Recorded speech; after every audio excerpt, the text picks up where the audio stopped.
అనంత భక్తి సనాతన ధర్మ ఛానల్కి స్వాగతం. శ్రీపాద శ్రీవల్లభ చరితామృతము అధ్యాయము 5.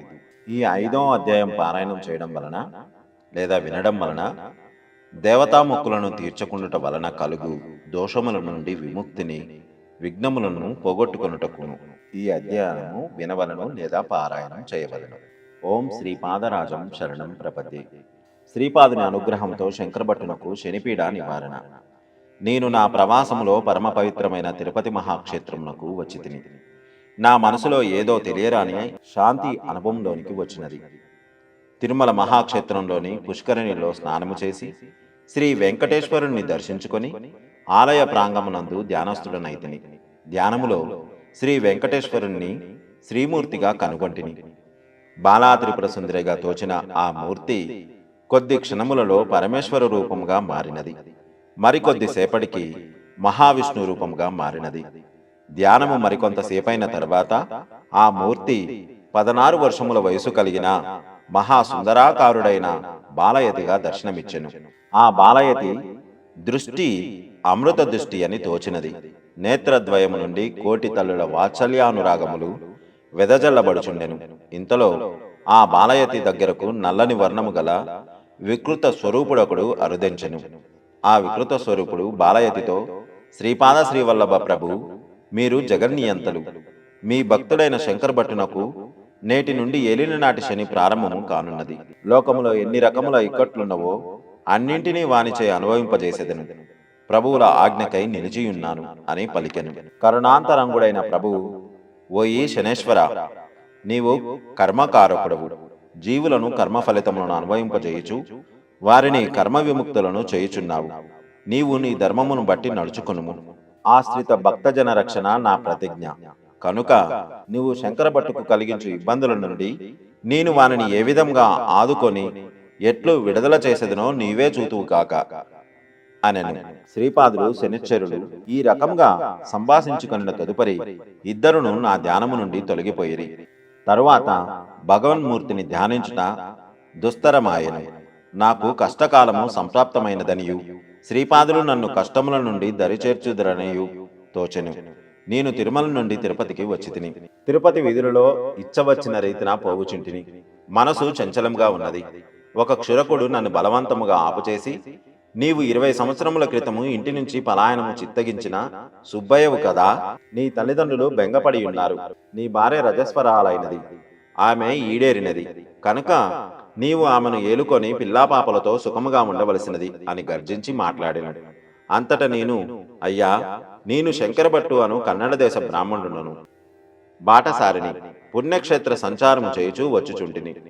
దత్త భక్తుడను. శ్రీ దత్త ప్రభువులు శ్రీపాద శ్రీవల్లభ నామరూపములతో అవతరించారని విని కురుంగడ్డకు ప్రయాణమై పోవుచున్నవాడను. పరమ పవిత్రమైన గాయత్రి మీద ఒట్టు. నేను బ్రహ్మచారిని. మీరు అనుకున్నట్లు మంగళ సుబ్బయ్యను కానే కాను అని పలికితిని. కాని అతడు నా మాట వినువాడు కాడయను. అతడ చాలా మంది జనులు పోగుపడిరి. అందరూ నన్ను తలోక విధంగా నిందించసాగిరి. నన్ను సుబ్బయ్య అనువాని ఇంటికి తోడుకొని పోయిరి. సుబ్బయ్య తల్లిదండ్రులు నన్ను తమ కుమారునిగానే భావించి ఎన్నో విధములుగా నన్ను బ్రతిమాలుచు తమను విడిచిపోరాదనియు, రజస్వల అయిన భార్యను విడిచిపోవటం మహా అపరాధమనియు ఎన్నో బుద్ధులు చెప్పసాగిరి. వారిలో ఒకడు సుబ్బయ్య గడ్డము మీసములతో పీడగొట్టుకొని పోయినాడు. వీనికి క్షురకర్మ చేసిన ఎడల పూర్వపు కల వచ్చునని సెలవిచ్చెను. నేను ఎన్నిమార్లు సుబ్బయ్యను కానని చెప్పుచుండినను వారు వినరయిరి. బలవంతముగా నాకు క్షురకర్మ చేయబడెను. నున్నగా గుండి గీసిరి, గడ్డము మీసములను తీసివేసిరి. నా మెడలోని పవిత్రమైన యజ్ఞోపవీతమును కూడా తీసివేసిరి. నా కోసము వారికి తెలిసిన భూత వైద్యునొకరిని రావించిరి. అతడు చిత్ర విచిత్రమైన వేషధారణ చేసియుండెను. భయంకరములైన అతని చూపులచే నా హృదయమునందు కోతపడినంత బాధ కలుగుచుండెను. నన్ను కట్టివేచి కత్తితో నా గుండెన గాయము నేర్పరిచిరి. దానిపై నిమ్మకాయ రసము మరి ఇంకను వివిధములైన రసములు పోయబడినవి. నేను భరించలేని బాధను అనుభవించుచుంటిని. ఇల్లు వదిలిన తర్వాత సుబ్బయ్యను బ్రాహ్మణ దయ్యము పట్టినదనియు, అందుచేత ఇతడు జందము ధరించి మంత్రములను వల్లించుచుండెననియు తేల్చిరి. తిరుపతిలోనున్న బ్రాహ్మణ్యము కూడా మిన్నకుండిరి. నగరమునకు వచ్చిన బాటసారి సుబ్బయ్యయే అనియు అతనిని బ్రహ్మరాక్షసుడొకడు ఆవహించి ఉండెననియు తలచిరి. నన్ను ఆ ఊరిలోని బ్రాహ్మణ పెద్దల వద్దకు తీసుకొని పోగా నేను కన్నడ దేశుడైన స్మార్త బ్రాహ్మణుడనని, భరద్వాజ గోత్రికుడనని, నమక చమకములు వచ్చునని, సంధ్యావందనము చేసుకొందునని తెలిపితిని. ఆ బ్రాహ్మణ పెద్దలు, నేను చెప్పునది నమ్మక నన్ను కన్నడ బ్రాహ్మణుడొకడు దయ్యమై పట్టుకొనెననియు అందువలన తగిన చికిత్స చేయించుకొని మామూలు మనిషిని చేసుకోవలసినదనియు వారికి చెప్పిరి. గాయముల వలన కలిగిన బాధకు నేను సొమ్మసిల్లిపోయితిని. నా రోదన కేవలము అరణ్య రోదనము మాత్రమే అయినది. స్పృహలోకి వచ్చినప్పటికీ నా ఎదురుగా నన్ను పోలిన నల్లటి తేజస్సు గల వికృతాకారుడొకడు కూర్చొని ఉండుటను నేను గ్రహించితిని. అతడు నాతో మారు మాట్లాడక నాలో కలిసిపోయెను, నాతో తదాకారమైపోయెను. ఏలిన నాటి శని ప్రభావం వలన నా జాతకము తారుమారు అయ్యననియు 7.5 సంవత్సరములు నాకు మహత్తరమైన కష్టకాలమనియు నన్ను రక్షించుగలవాడు శ్రీపాద శ్రీవల్లభులు ఒక్కరే అనియు నా మనసునకు తోచెను. అంతటి బాధలో కూడా నేను మనసులో శ్రీపాద శ్రీవల్లభుల స్మరణము చేసుకొండుచుంటిని. శ్రీచరణుల నామస్మరణము చేయు కొలదిని నాలోని బాధ తగ్గుముఖము పట్టుచుండెను. భూత వైద్యుడు మాత్రము కోళ్లను మేకలను బలి సమర్పించి చిత్ర విచిత్రమైన పూజలు చేయుచుండెను. నాకు పత్యముతో కూడిన ఆహారము ఇయ్యబడుచుండెను. సుబ్బయ్యకు బ్రాహ్మణ దయ్యము పట్టినది కనుక శాకాహారము ఇయ్యవలసినదని మాంత్రికుడు తీర్మానించెను. నా చేత మాంసము కూడా బలవంతముగా తినిపించబడునేమోననియు ఎంతయో కలత చెందితింది. కాని శ్రీపాదుల వారి అనుగ్రహం వలన నాకు శాకాహారము ఇయ్యబడుట వలన కాస్త మనసుకు ఊరట కలుగుచుండెను. 3 రోజులు నేను తీవ్రమైన నరకబాధను అనుభవించితిని. అంతటి నరకబాధలోను నేను శ్రీచరణుల స్మరణ మానకపోవుట వలన 4వ రోజు నుండి బాధ అనుభవంలోనికి వచ్చుట మానివేశెను. శరీరముపై చిత్ర విచిత్రములైన ప్రయోగములు చేయబడుచుండెను. మాంత్రికుడు కొరడాతో దెబ్బలు కూడా కొట్టుచుండెను. శ్రీవల్లభ శరణు శరణు అని బాధతో విలవిలలాడిపోయితిని. శ్రీదత్త ప్రభువును అనన్య భక్తితో సేవించు వారికి నరకబాధలెట్లుండును? అంతలోనే విచిత్రము జరిగెను. నా శరీరంపై కొరడా దెబ్బలు పడినను నాకు ఇసుమంతైనను బాధ కలగలేదు. అయితే మాంత్రికుడు మాత్రము విలవిలలాడిపోయెను. అతడు నన్ను కొట్టినప్పుడు దెబ్బల బాధ యొక్క అనుభవము వానికెందుకు కలుగుచుండెనో వానికి అవగతము కాకుండెను. అతడు నా వైపు వెరిచూపులు చూచుచుండెను. నేను శ్రీచరణుల దివ్యలీలను గమనించి నవ్వుకొంటిని. నేను పత్యాహారమును తినుచుండినను అది నాకు చాలా మధురంగా నుండెను. నేను కడుపార భోజనము చేయసాగితిని. భోజనము శ్రీపాదుల అనుగ్రహ ప్రసాదమును అభిప్రాయముతో భుజించుచుంటిని. అయితే మాంత్రికుడు తనకిష్టమైన కోళ్లు మేకలు భుజించుచున్నను అది విషాహారముగా తోచుచుండెను. అతని ఆరోగ్యము క్షీణించుచుండెను. అంతటా అతడు నన్ను బాధించుట మాని కేవలము మంత్రములు పూజలు మొదలైన వానితో కాలక్షేపము చేయుచుండెను. నాకు వైద్యము మొదలుపెట్టిన 5వ రోజున అతని ఇల్లు కాలిపోయెను. ఆ ఇంటిలో నిప్పు రాజేయకపోయినను ఇంట్లో అందరూ చూచుచుండగానే అగ్ని జనించి క్షణములో భస్మీపటలమయ్యెను. 6వ రోజున అతడు బిక్కముఖముతో సుబ్బయ్య ఇంటికి వచ్చి సుబ్బయ్యను పట్టిన బ్రాహ్మణ దయ్యము మాంత్రికుడని తాను వైద్యము చేయుట వలన ఆ బ్రాహ్మణ దయ్యము తన ఇంటిని మాంత్రిక ప్రయోగముతో దగ్ధము కావించననియు బేతాళుడు మొదలైన అనేక క్షుద్రశక్తులను ప్రసన్నము కావించుకొనుటకు అనేక పూజలు చేయవలయననియు దానికి విశేషమైన ధనము కావలననియు సూచించెను. వైద్యము చేయుట వలన ఫలితము ఏమీ లేదనియు మాంత్రికుడు ధనాశతో ఈ రకమైన సూచనలు చేయుచున్నాడనియు నాకు తెలియను. అందుచేత విధి విధానమునకు తలవొగ్గి సుబ్బయ్య భార్యను నా భార్యగా స్వీకరించవలసి వచ్చిన ఎడల అంతకంటే దురదృష్టము నమ్మక ద్రోహము మరి ఒకటి ఉండదని నాకు తోచినది. విధి నా జీవితముతో ఇంత క్రూరంగా ఎందుకు ఆడుకొనుచున్నదో తెలియక నా గుండెలో రంపపు కోతను అనుభవించుచుంటిని. నేను సుబ్బయ్య తల్లిదండ్రులతో ఇట్లాంటిని, జననీ జనకులారా, మీరు ఉన్న చరస్థిరాస్తులన్నింటినీ విక్రయించి ఈ మాంత్రికుని మాయాజాలములో పడవద్దు. నా ఆరోగ్యము బాగానే ఉన్నది. నేను మిమ్ములను తల్లిదండ్రులుగానే భావించుచున్నానని పలికితిని. అంతటితో నాకు మాంత్రికుని నుండి విడుదల లభించినది. సుబ్బయ్య తల్లిదండ్రులు ఎంతగానో ఆనందపడిరి. వారి కళ్ళలో తొనికిసలాడే ఆనందమును గమనించి నా కండ్లు కూడా చెమర్చినవి. పరస్త్రీ మాతృ సమానం కావున మిగిలి ఉన్న ప్రమాదం నుండి నన్ను రక్షించి ధర్మచ్యుతిని గావించవద్దని దీనముగా మనసులోనే శ్రీపాదులను ప్రార్థించుకొంటిని. నాకు వైద్యము ప్రారంభమైన 7వ దినమున నాకు పరిచర్యలను గావించుచున్న సుబ్బయ్య భార్యను చూసి ఇట్లంటిని, నా గురించి నీవేమనుకొనుచున్నావు? నేను నిజముగా సుబ్బయ్యనే అని నమ్ముచున్నావా? అందులకు ఆమె, నాకు 2 సంవత్సరముల వయసులో వివాహమైనది. ఇప్పుడు నా వయసు 22 సంవత్సరములు. మీరు నా భర్త అవునో కాదో అనున్నది ఆ పరమేశ్వరునికి తప్ప మరెవరికి తెలియదు. నూతన యవ్వనమందు ప్రవేశించిన భార్యను చూసిన మగవాడు ఎవడును స్థిమితముగా ఉండజాలడు. మీరు ఇన్ని బాధలు పడుచున్నను నన్ను భార్యగా భావించలేదు, కనీసము తాకనైనా లేదు. ఇది ఉన్నతమైన సంస్కారము కలవారికే సాధ్యము. మీ గురించి నాకు ఏ విధమైన అభిప్రాయమును లేదు. కులాచారమును అనుసరించి ధర్మముగా జీవించదలచితిని. మీరు నా భర్తయే అయినచో ఈ చరణదాసిని విడవకుడు. కాని పక్షమున నా భర్త పలాయనమై 20 సంవత్సరములు అయిన కారణమునను, అసలు ఊహే తెలియని వయసున వివాహమైన కారణము చేతను నన్ను మీరు భార్యగా స్వీకరించవచ్చును. నేను మీ చరణముల అడుగుజాడలలోనే నడుచుకొందును. మీరు సదాస్మరణము చేసుకొను శ్రీపాద శ్రీవల్లభులు ఎవరు? వారు సద్గురువులైన ఎడల ఈ విషమ సమస్యకు ధర్మసమ్మతమైన పరిష్కారము చూపమని నేను కూడా ప్రార్థించెదను అనెను. ఆమె వాదము నాకు యుక్తియుక్తముగానే తోచెను. అంతటా నేను ఇట్లాంటిని, శ్రీపాద శ్రీవల్లభులు సాక్షాత్తు దత్తాత్రేయుల వారు, ఈ కలియుగములో అవతరించిన వారు, ప్రస్తుతము కురంపురమునందున్నారు. మన భావమును అనుసరించి వారి ప్రవర్తించెదరు. శ్రీపాద శ్రీవల్లభుల వారిని సద్గురుగా తలిచిన సద్గురువుగా అనుభవమిచ్చెదరు. పరమాత్మగా భావించిన తానే పరమాత్మనని రుజువు చేయుదురు.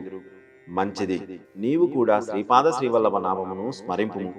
తప్పక కర్తవ్యము బోధపడగలదు. అందరికీ ఆమోదయోగ్యమైన పరిష్కారము లభించగలదు. ఆ రోజు నుండే మాలజంగమకుడు అచ్చటకు వచ్చెను. జంగమదేవర వేషముననున్న అతని వద్ద తాళపత్ర గ్రంథములుండెను. ఆ వాడలోని జనులందరకు అతడు స్వల్పకాలములోనే ఎంతయో ఆదరణీయుడయ్యను.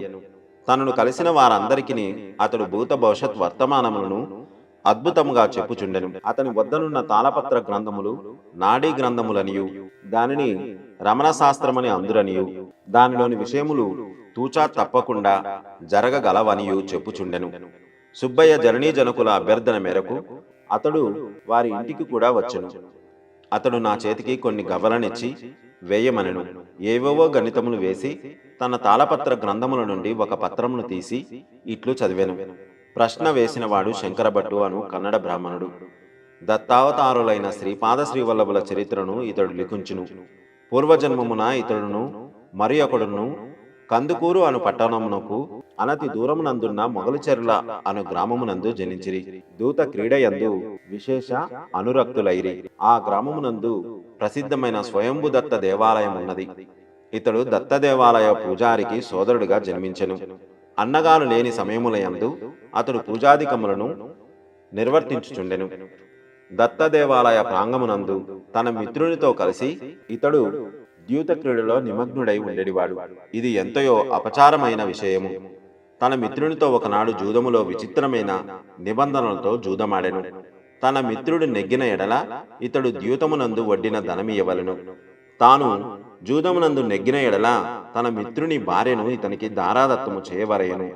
దీనికి సాక్షిగా ఈ దత్తప్రభువే అని ప్రమాణములు చేసుకొని జూదమాడిరి. తన సమక్షమునందు అత్యంత అభ్యంతరకర విషయము జరుగుచుండుటను దత్తప్రభువు గమనించుచుండెను. జూదమునందు శంకరభట్టు విజయము పొందెను. శంకరుని మిత్రుడు తన భార్యను ఇతనికి దారాదత్తము చేయుటకు నిరాకరించెను. తగు పెద్ద మనుషుల వరకు వెళ్ళెను. కుల పెద్దలు సమావేశమై పవిత్రమైన దత్తప్రభువు సమక్షములో ఇంతటి అకృత్యము జరుగుట సహింపరాని విషయమనియు, పరస్త్రీయందు మరలు కలిగి ఆమెను వక్రమార్గమున పొందగోరిన ఇతనికి నెత్తిమీద వేడివేడి నూనెను పోయవలననియు, జూదమున తన భార్యనొడ్డిన ఇతని మిత్రునికి నపుంసకత్వము వచ్చులాగున అంగచ్ఛేదనము చేయవలననియు, ఆ విధముగా చేసిన తదుపరి వారిరువురిని గ్రామ బహిష్కారము చేయవలననియు తీర్మానించి వారి తీర్మానమును అమలుపరిచిరి. శంకరభట్టు తన పూర్వజన్మమునందు స్వల్పకాలము దత్తసేవ చేయుట వలన ఈ జన్మమునందు కాస్త దైవభక్తి కలవాడుగా జన్మించెను. అతని మిత్రుడు సుబ్బయ్య అను నామముతో క్షురక గృహమున తిరుపతి క్షేత్రమునందు జన్మించి మనశ్చాంచల్యముతో పిచ్చివాడై పెళ్లి అయిన తదుపరి పలాయనము చిత్తగించెను. అమాయకురాలైన సుబ్బయ్య భార్య నిర్దోషి కనుక ఆమె పాతివ్రత్య ప్రభావముచే సుబ్బయ్యకు మనశ్చాంచల్యము తగ్గి ఈ రమణ శాస్త్రము వినిన మరుసటి రోజు సుబ్బయ్య ఇచ్చడికి వచ్చును. ఆ రోజున శంకర భట్టునకు విడుదల ప్రాప్తించును. శ్రీపాద శ్రీవల్లభుల అనుగ్రహం వలన శంకర భట్టునకు పట్టిన ఏలినాటి శని ఆ విధమైన బాధలు అనుభవించుట ద్వారా 7.5 రోజులలో తొలగిపోయెను. భగవంతుని సాక్షిగా గైకొని అసత్య ప్రమాణములను అధర్మ ప్రమాణములను చేయువారు దత్తప్రభువు చేత కఠినముగా శిక్షింపబడుదురు. సుబ్బయ్య యొక్క మనశ్చాంచల్యం యొక్క పరిహారమునకు శంకర భట్టి యొక్క పుణ్యములోని కొంత భాగము చిత్రగుప్తుల వారిచే ఖర్చు రాయబడినది. కర్మ ప్రభావము అత్యంత సూక్ష్మముగా పనిచేయునను సత్యమును గ్రహించి జీవులు సత్కర్మలను మాత్రమే చేసి దుష్కర్మలను చేయకుండా ఉండవలను. శ్రీపాద శ్రీవల్లభుల జాతకము, వారి అవతారము గుప్తమైన కొన్ని శతాబ్దములకు త్రిపుర దేశమునందున్న అక్షయ కుమారుడు అను జైన మతస్థుని ద్వారా శ్రీ పీఠికాపురమునకు చేరును. అంతకు ముందు శ్రీవల్లభుల లీలా విలాసములను తెలియజేయు శ్రీపాద శ్రీవల్లభ చరితామృతము అను గ్రంథము వెలుగులోనికి వచ్చును. శ్రీవల్లభుల కరుణను ఎట్లు వర్ణించగలను? ఆ మరునాడే సుబ్బయ్య స్వగృహమునకు వచ్చెను. అతని మనశ్చాంచల్యము పూర్తిగా హరించబడి స్వస్థుడుగా నుండెను. సుబ్బయ్య భార్యను నేను సోదరిగా భావించి తిని. నేను సుబ్బయ్య జననీ జనకుల నుండి సెలవు గైకొని చిత్తూరు మండలాంతర్గతమైన కాణిపాకమును గ్రామమును చేరితిని. కాణిపాకం గ్రామము చిత్తూరునకు అనతి దూరమున కలదు. ఆ గ్రామమునందు శ్రీ వరదరాజస్వామి వారి ఆలయము, శ్రీ మణికంఠేశ్వర స్వామి వారి ఆలయము, శ్రీ వరసిద్ధి వినాయకుల వారి ఆలయములను కలవు. నేను వరసిద్ధి వినాయకుని దర్శనము చేసుకుని బయటికి వచ్చి తిని. ఎత్తైన ఒక కుక్క అక్కడ నిలబడి ఉండెను. నాకు భయమేసి వరసిద్ధి వినాయకుని ఆలయంలోనికి తిరిగి వెడలి తిని కొంతసేపు దైవధ్యానం చేసుకుని బయటకు వచ్చి తిని. ఆ కుక్కకు తోడుగా అంతే పరిమాణము గల మరి ఒక కుక్క ఉండెను. ఈ రోజున ఈ కాలభైరవుల చేత కరోబడుట ఖాయమని భయము వేసినది. తిరిగి వరసిద్ధి వినాయకుని ఆలయంలోనికి వచ్చి తిని. ఆలయ పూజారికి నా ప్రవర్తన వింతగా తోచి, అయ్యా, మీరు మాటి మాటికి బయటకు పోవచ్చు లోనికి వచ్చుచున్నారు, కారణమేమిటి అని అడిగాను. నేను నా భయమును గూర్చి చెప్పి తిని. అంతట పూజారి, అవి నిష్కారణముగా ఎవరిని ఏమీ చేయవు. అవి ఒక రజకుని వద్ద నుండి కుక్కలు. ఆ రజకుడు దత్తభక్తుడు. శ్రీపాద శ్రీవల్లభ నామధేయమున శ్రీదత్తుల వారు భూమి మీద అవతరించిరని ఆ రజకుడు చెప్పెను. రజకులకు ఆలయ ప్రవేశము నిషిద్ధము. కాకపోయినను అతడు మాత్రము ఈ ఆలయములోనికి రాడు. తన కుక్కలను పంపును. నేను స్వామి ప్రసాదమును మూటగట్టి వాటికి ఇచ్చెదను. అవి తీసుకొని పోయి వానికి ఇచ్చును. నీవు 2 కుక్కలను చూచితివని చెప్పితివి. మొత్తం 4 కుక్కలు వచ్చిన తదుపరి మాత్రమే నేను ప్రసాదమును ఇచ్చేదను. మిగతా 2 కుక్కలు వచ్చినవేమో చూచెదము అనెను. మేము బయటకు వచ్చినప్పటికీ అచ్చట 4 కుక్కలుండెను. ఆ పూజారి ప్రసాదము మూటగట్టి వాటికి ఇచ్చెను. ఆ కుక్కలు 4 నాకు 4 వైపులా చుట్టుముట్టినవి. పూజారి ఆ కుక్కల అభిష్టము మేరకు, నీవు ఆ రజకుని వద్దకు పొమ్ము, నీకు శుభమగును అని పలికెను. నా జీవితం నందలి సంఘటనలు శ్రీవల్లభుల నిర్దేశములో జరుగుచున్నవని తెలుసుకొంటిని. సుబ్బయ్య ఇంటి వద్ద జరిగిన సంఘటనలను అనుసరించి మతభేదమును పెద్దగా పట్టించుకొనవలసినది లేదని నాకు తోచినది. మరుజన్మమున చండాలుడు బ్రాహ్మణుడుగా జన్మించవచ్చును, బ్రాహ్మణుడు చండాలుడుగా పుట్టవచ్చును. జీవి తను చేసుకొనిన పాపపుణ్యములను మూటగట్టుకొని జన్మ జన్మాంతరముల వరకు కర్మ ప్రవాహమున పడిపోవుచుండునని తెలుసుకొంటిని. శంకరభట్టునకు తిరుమలదాసుకు జరిగిన సంవాదము. పూజారి ఆదేశానుసారము నేను రజకుడు నివసించు చోటుకు వెళ్ళి తిని. తిరుమలదాసు అను పేరుగల ఆ రజకుడు 70 సంవత్సరముల వయసు కలిగిన వృద్ధుడు. అతడు తన గుడిసె నుండి బయటకు వచ్చి ఆదరముగా నన్నొక మంచంపై కూర్చుండబెట్టెను. బ్రాహ్మణ జన్మహంకారము నాలో చాలా భాగము నశించెను. శ్రీపాద శ్రీవల్లభుల భక్తులు ఎవరైనను నాకు చాలా ఆత్మీయులుగా కనిపించసాగిరి. వరసిద్ధి వినాయకుని ఆలయ ప్రసాదమును తిరుమలదాసు నాకు ఇచ్చెను. దానిని నేను శ్రీపాద శ్రీవల్లభుల ప్రసాదముగా భావించి స్వీకరించి తిని. తిరుమలదాసు ఇట్లు చెప్పనారంభించెను. అయినవిల్లి గణపతి శ్రీపాద శ్రీవల్లభునిగా అవతరించుట. అయ్యా, ఈ రోజు ఎంతయో సుకృతము. నాకు మీ దర్శన భాగ్యము కలిగినది. మీరు నా వద్దకు ఎప్పుడు వచ్చెదరా? మాల్యాద్రిపుర విశేషాలను, పీఠికాపుర విశేషాలను ఎప్పుడు మీకు తెలియజేయుదునా అని తహతహలాడుచుంటిని. నాయన శంకరభట్టు, వరసిద్ధి వినాయకుని ప్రసాదము గైకొనినావు. నీవు ఈ రోజుననే శ్రీపాద శ్రీవల్లభ చరితామృతమునకు శ్రీకారము చుట్టుము. కురోపురమునందు నీకు శ్రీపాద శ్రీవల్లభుల వారి ఆశీర్వాదము లభించును. నేను పూర్వజన్మమున గొప్ప వేద పండితుడను. పరమలోభిని. నా అవసాన సమయమున అప్పుడే జన్మించిన గోవత్సము పాతగుడ్డ పీలికను నములుటను గమనించి దానిని జాగ్రత్త పెట్టుకోవలసినదని నా కుమారులకు సూచించితిని. అవసాన కాలమున మలిన వస్త్రముపై దృష్టి సారించి ప్రాణము విడుచుట చేత నేను రజక జన్మము నొందితిని. జన్మావసానమున ఏ సంకల్పములతో ప్రాణము విడవబడునో తదనుగుణమైన మరుజన్మము లభించును. నా పూర్వపుణ్య వశమున గర్తపురి అంటే గుంటూరు మండలాంతర్గతమగు పల్లెనాడు ప్రాంతమున మాల్యాద్రిపురమునందు జన్మించితిని. ఆ మాల్యాద్రిపురమే కాలక్రమమున మల్లాది అను గ్రామమయ్యను. ఆ గ్రామమునందు మల్లాది అను గృహనామము గల 2 కుటుంబములు ఉండెను. ఒకరు మల్లాది బాపన్నావధానుడు అను పేరు గల మహాపండితుడు. వారు హరితస గోత్ర సంభవులు. రెండవ వారు మల్లాది శ్రీధర అవధానుడు అను పేరు గల మహాపండితులు. వారు కౌశికస గోత్ర సంభవులు. శ్రీధర అవధానుల వారి సోదరి అయిన రాజమాంబను బాపన్నావధానులు గారికి ఇచ్చి వివాహము చేసిరి. బావాబావమరుదులు ఇద్దరును మహాపండితులే. గోదావరి మండలాంతర్గతమైన అయినవిల్లి అనే గ్రామములో జరిగిన స్వర్ణ గణపతి మహాయజ్ఞమునకు ఇద్దరును వేంచేసిరి. శాస్త్రం ప్రకారము ఆఖరి హోమమును గణపతి తన తొండముతో అందుకొనవలెననియు స్వర్ణమయ కాంతులతో గణపతి దర్శనమియ్యవలెననియు కొందరు పండితులు వాదము చేసిరి. మహాయజ్ఞ నిర్వాహకులుగా ఉన్న ఆ మహాపండితులు ఇద్దరును తాము మహాగణపతిని ప్రత్యక్షపరచగలమనియు వేదోక్తముగా సమస్తమును జరిపించగలమనియు ప్రతిజ్ఞ చేసిరి.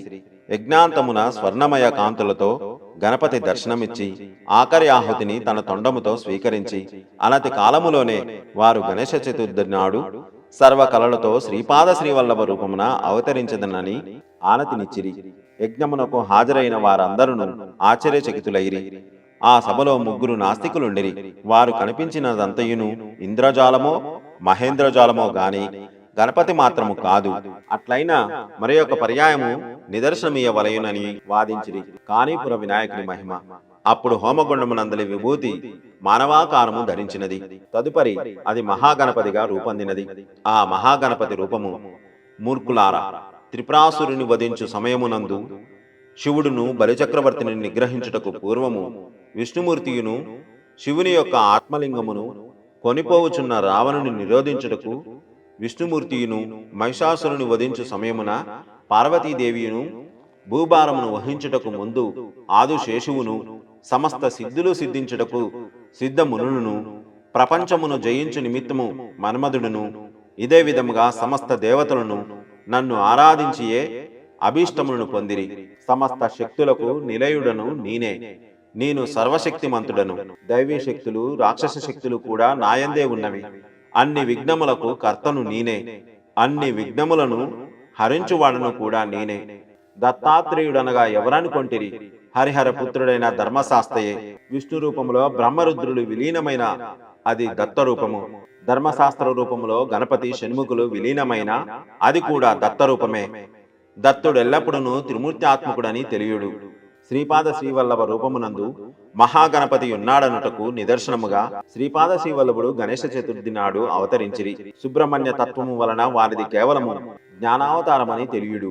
ధర్మశాస్త్ర తత్వం వలన వారిది సమస్త ధర్మకర్మలకు ఆదియును మూలమును అని గమనించుడు. రాబోవు వారి అవతారము మాతాపితల సంయోగ ఫలితము కాదు. జ్యోతి స్వరూపము మానవాకృతి చెందును. ఇదే మీకు శాపమిచ్చుచున్నాను. సత్య స్వరూపమును కంటితో చూచియు అసత్యము పలికినందులకు మీలో ఒకడు గుడ్డివాడుగా పుట్టును. సత్య స్వరూపమును వాక్కులతో ప్రస్తుతింపక అవహేళన చేసిన కారణమున మీలో ఒకడు మూగవాడుగా పుట్టును. ఇంతమంది సత్యసంధులైన భక్తులు సత్యమును గురించి చెప్పుచునను పెడచెవిన పెట్టిన కారణమున మీలో ఒకడు చెవిటివాడుగా పుట్టును. మీ ముగ్గురును అన్నదమ్ములుగా జన్మించి నా స్వయంభుమూర్తిని దర్శించిన తదుపరి మీరు దోషరహితులగుదురు అని పలికెను.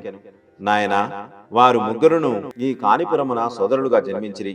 త్రిమూర్తులను దూషించినను త్రిమూర్త్యాత్మకుడైన దత్తుని దూషించినను లెక్కకు మిక్కుటములైన అనర్థములు దాపురించును. సోదరులైన ఈ ముగ్గురును ఒక కాని భూమిని ఈ గ్రామమునందే సాగు చేసుకొనుచుండిరి. ఆ పొలములో ఒక దిగుడు బావి కలదు. దీని నుండి ఏతము సహాయమున నీరు పెట్టుకొనిడి వారు. ఒకానొక సంవత్సరమున అనావృష్టి కలిగినది. భూమిలోని నీరు అడుగంటినది. ఒకానొక రోజున నీరంతయు ఖర్చు కాగా పారతో ఇసుకను తోడు ప్రయత్నములో నుండిరి. ఆ నీటిలో అడుగునున్న రాతికి పార తగిలి రక్తము పైకి చిమ్మినది. ఆ రక్తము చేతికి తగులగానే వారిలో నున్న మగవానికి మాట వచ్చెను. నీరు యథావిధిగా బావిలో నిండుచుండెను. నీటి స్పర్శ వలన చెవిటివానికి వాని దోషము హరించినది. మూడోవాడైన గుడ్డివాడు ఆ నీటిలోని రాతిని స్పృశించుటచే అతని గుడ్డితనము పోయినది. ఆ రాయి స్వయంభూ వినాయకుని మూర్తి. ఆ రాతి విగ్రహము తల మీద పార తగిలి పెచ్చు విరుగుటచే అక్కడ నుండి రక్తము స్రవించనారంభించినది. ఆ వరసిద్ధి వినాయకుని ప్రతిష్ఠ చేయుటకు సత్య ఋషీశ్వరులైన బాపన్నవదానులను వారి భావమరది అయిన శ్రీధరావదానులను ఈ గ్రామమునకు విచ్చేసిరి. వరసిద్ధి వినాయకుడు వారితో, మహాభూమి నుండి ఈ లోకములోనికి వచ్చినాను. పృథ్వీ తత్వములో అవతరించి తిని ఈ తత్వము కాలచక్రమున అనేక మార్పులను చెందెను. జలతత్వములోను, అగ్నితత్వములోను, వాయుతత్వములోను, ఆకాశతత్వములోను నా అవతరణ ఇదివరకే జరిగినది. అయిన వీళ్ళలో మీరొనరించిన మహాయజ్ఞములోని ఆ హోమభస్మమే ఈ రూపమును ధరించినది. తదుపరి కర్తవ్యమును ఆదేశించుచున్నాను. శ్రీశైలమునందు కలలు తక్కువగా ఉన్నవి. సూర్యమండలాంతర్గతమైన తేజస్సును మీరు అచ్చట శక్తిపాతము చేయవలెను. మీరు శ్రీశైలంలో శక్తిపాతము చేసిన రోజుననే గోకర్ణమునందును, కాశీయందును, బద్రీయందును, కేదారమునందును కూడా ఏకకాలంలో నా అనుగ్రహ విశేషమున శక్తిపాతము జరుగును. శ్రీపాద శ్రీవల్లభుల వారి అవతరణమునకు సమయము ఆసన్నమగుచున్నది. శ్రీధర, మీ ఇంటి పేరును శ్రీపాద నామముగా మార్చుచున్నాను. కౌశిక సగోత్రుకులైన మీ వంశస్థులు ఇక నుండి శ్రీపాద గృహనామమున వర్ధిల్లెదరుగాక అనెను. రజకుడైన తిరుమలదాసు శంకరభట్టితో, నాయన శంకర, మాల్యాద్రిపురము నుండి బాపన్నవదానులను, శ్రీధరావదానులను పీఠికాపురమునందు నివసించుటకు వలసపోయిరి. నేను శ్రీపాద శ్రీవల్లభుల బాల్య లీలలను ఎన్నింటినో చూసి తిని రేపు నీకు అవన్నీ సవిస్తారముగా వివరించగలను. నా మొదటి భార్య వలన నాకు ఒక మగపిల్లవాడు కలడు. అతడు రవిదాసు అని పేరిట కురోపురం గ్రామమునందే నివసించుచు అచట శ్రీపాదుల వారికి యథోచితమైన సేవలు చేయుచున్నాడు. నేను శ్రీపాదుల ఆజ్ఞ వలన కాణిపురములోనే ఉండిపోయి నా రెండవ భార్యతో నా సంతానముతోనూ కులవృత్తిని అనుసరించి జీవించుచున్నాను. నీవు శ్రీ పీఠికాపురమున ఎందరో మహానుభావులను కలుసుకొందువు. వైశ్యశ్రేష్ఠుడైన పైండా వెంకటప్పయ్య శ్రేష్ఠు అను వానిని కలుసుకొనిన ఎడల ఎన్నో మహత్తర విషయములు నీకు తెలియగలవు. శ్రేష్ఠి గారిని శ్రీపాదులు వెంకయ్యప్ప శ్రేష్ఠి అని మారు పేరుతో పిలిచెడివారు. శ్రేష్ఠి గారి వంశము మీద శ్రీపాదుల వారి అభయహస్తమున్నది. ఉత్సవాయి గృహనామము కలిగిన నరసింహ శర్మ గారిని కూడా కలుసుకొనుము. వారికి శ్రీపాదుల వారితో ఎంతో అనుబంధమున్నది. నీవు రచించు శ్రీపాద శ్రీవల్లభుల చరిత్రను శ్రీచరణులు ఆశీర్వదించెదరు. నీవు వ్రాయు గ్రంథము తప్ప మరేదియును శ్రీపాదుల వారి చరిత్రను సమగ్రముగా తెలపగలవి రానే రావు. ఇది శ్రీచరణుల వారి ఆజ్ఞ అని తెలిపెను. శ్రీపాద శ్రీవల్లభులకు జయము జయం. సర్వం శ్రీపాద శ్రీవల్లభ చరణారవిందార్పణమస్తు. స్వస్తి. సర్వే జనా సుఖినో భవంతు. గోవులను సేవించండి, గోవులను రక్షించండి. ఇలాంటి మరిన్ని వీడియోల కోసం మా అనంత భక్తి సనాతన ధర్మ ఛానల్ని సబ్స్క్రైబ్ చేసుకోండి. నమస్కారం.